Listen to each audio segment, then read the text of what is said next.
Lisa Cleveland from the Wando Mt Pleasant Library with the instructions for the Take and Make Book Ribbon Bookmark. In your Take and Make Ribbon Bookmark craft, you'll receive ribbon, elastic, a button, and needle and thread to make your bookmark. So let's go over how we're going to make the bookmark. You're going to take your ribbon and fold over a 1/2 inch and fold over a 1/2 inch again.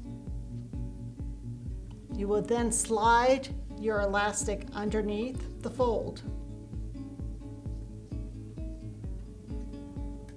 and then take your needle and thread and stitch all across to hold that elastic in place.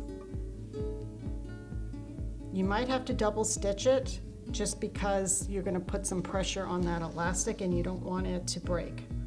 So continue stitching your thread all the way through to the other side of the ribbon. And it's just a simple sewing. It's something great to do while watching a show or listening to a book on tape. After you're done stitching, you just want to cut and tie off the string.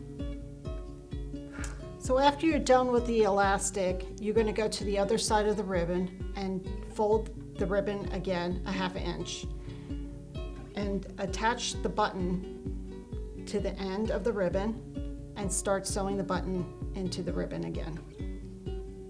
And you're just going to sew the button in place. Once you're done with the button, your bookmark is all ready for you. And you can attach it to any of your favorite books.